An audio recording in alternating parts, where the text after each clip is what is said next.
Hola, comment tu vas? J'espère que tu vas bien. Alors, dans la vidéo d'aujourd'hui, je vais vous refaire une vidéo de retouche, ça faisait longtemps. J'avais envie de vous montrer tout simplement les 5 étapes à suivre pour retoucher vos photos. Donc, c'est 5 étapes que j'utilise pour retoucher des photos de portrait, de mode, de beauté. C'est généralement dans ce thème-là. Et voilà, c'est toujours les mêmes étapes que je suis. C'est la méthodologie que j'utilise, quoi, le workflow.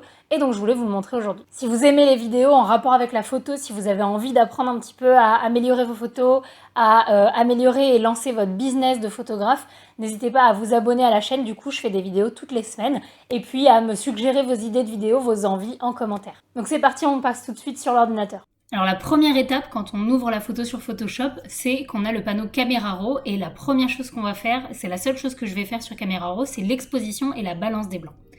Donc on va ajuster un peu la balance des blancs, l'exposition, et quand je dis exposition, c'est également tout ce qui est ton clair et ton foncé. Et c'est tout ce qu'on va faire dans Camera Raw.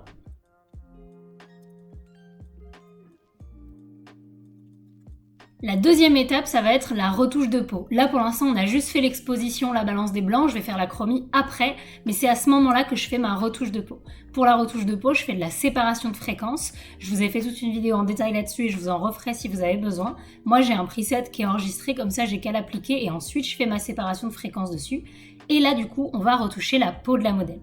C'est la deuxième étape dans la retouche parce que au moment de retoucher la peau, on est obligé de le faire en dessous des autres calques. Si vous le faites au-dessus, ça va écraser plus tard la retouche que vous avez faite au niveau de la chromie et donc vous allez perdre ce que vous avez fait ou vous ne pourrez pas revenir en arrière.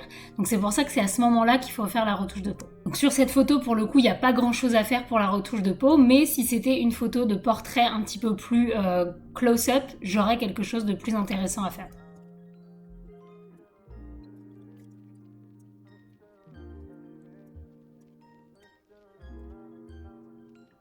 C'est également sur ce calque-là et à cette étape que je retouche tous les petits détails qu'il y a sur les vêtements, par exemple les petits fils qui dépassent, les plis que j'aurais pas envie de voir. C'est sur la même retouche que la retouche de peau.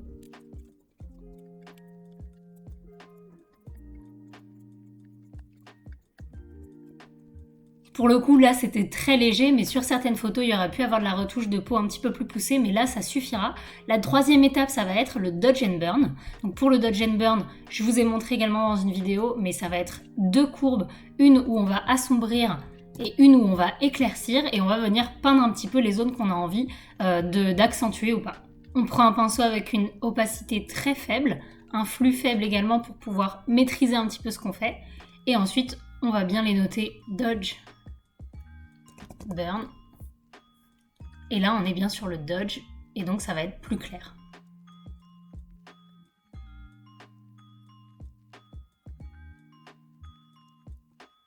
Alors maintenant qu'on a fait l'exposition dans Camera Raw, qu'on a fait la retouche de peau et qu'on a fait le Dodge and Burn, l'étape numéro 4, ça va être la chromie. Et la chromie, je la décompose en 3 parties. Donc la première, ça va être la teinte de la peau, c'est la première chose que je vais faire. Ensuite, je vais faire l'ambiance générale de la photo. Et enfin, je ferai de la chromie locale pour les zones que j'ai envie de changer par rapport à l'ambiance générale de la photo. Donc là, vous pouvez refaire un groupe, je vais l'appeler chromie, comme ça je reste organisée. Et on va commencer en premier par faire la teinte de la peau. Pour ça, j'utilise la correction sélective. Donc là, pour l'instant, je me concentre vraiment juste sur la peau. Je ne fais pas attention au reste de la photo.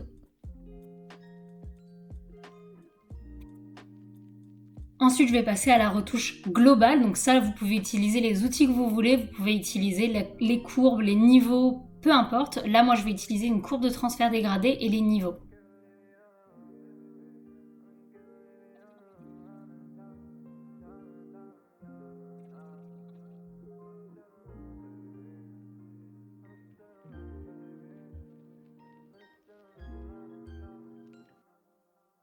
Je fais une petite parenthèse dans la vidéo pour vous prévenir que je vais faire une masterclass en live, donc ça va être un cours en live, en direct avec moi où vous pourrez ensuite me poser vos questions et ce sera sur 6 étapes pour pouvoir booker votre premier client en tant que photographe de mode. Donc c'est une masterclass que j'avais déjà faite l'année dernière qui avait été super efficace, j'avais eu des super bons retours, la majorité des élèves avaient eu des clients dans la semaine donc c'est vraiment trop bien.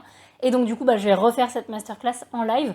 Donc il y aura 2 sessions. Il y aura vendredi 1er juillet à 19h30 et samedi 2 juillet à 11h. Comme ça, si vous ne pouvez pas être là à la première, vous pourrez être là à la deuxième. Donc je vous mets les inscriptions en barre d'infos. Et donc voilà, ce sera un cours en live avec moi d'environ 2 heures. et ensuite il y aura des questions-réponses. Donc vous pourrez me poser des questions soit sur le cours, soit sur des questions que vous avez sur votre business de manière générale. Voilà, donc encore une fois, je vous mets le lien en barre d'infos. Enfin, la dernière étape de la chromie, ça va être la retouche locale. Donc là, il n'y a pas grand chose à faire, mais c'est vraiment les petits ajustements que vous avez envie de faire localement, et je le fais en général à la fin de la chromie. Donc là, par exemple, je sais que j'ai envie d'éclaircir un petit peu l'arbre par rapport au reste de la photo, donc là, c'est de la retouche locale.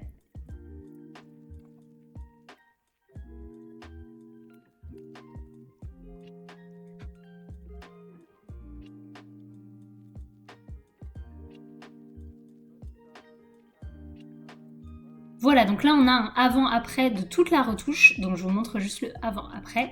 Et maintenant, la dernière étape que je vais faire, c'est généralement d'augmenter la netteté avant de l'exporter, parce que sur Instagram, Facebook, etc., ça a tendance à vachement détériorer. Donc je préfère augmenter la netteté à balle avant de l'exporter, comme ça, une fois que ce sera publié sur Instagram, ça gardera quand même la qualité que j'avais sur mon ordinateur. Donc pour ça, il y a plusieurs méthodes. Je vous ai fait une vidéo là-dessus sur les différentes méthodes que j'utilise pour augmenter la netteté, mais généralement, je vais dupliquer le calque dans la séparation de fréquences qui est la texture, parce qu'en fait, dupliquer la texture, ça va juste augmenter la netteté. Donc vous voyez, j'ai juste à dupliquer ce calque et on voit vraiment une grosse différence de netteté. Je pense que vous le voyez sur votre ordi. Et je peux le faire à l'infini en soi. Si je voulais vraiment augmenter beaucoup la netteté, je pourrais le faire plusieurs fois. Et normalement, je me débrouille comme ça. Si toutefois, je n'avais pas eu besoin de faire de retouche de peau, je vais juste créer un passe haut à la fin ou aplatir l'image et augmenter la netteté à la fin. Mais en tout cas, c'est toujours cette étape que je fais en dernier, avant l'export.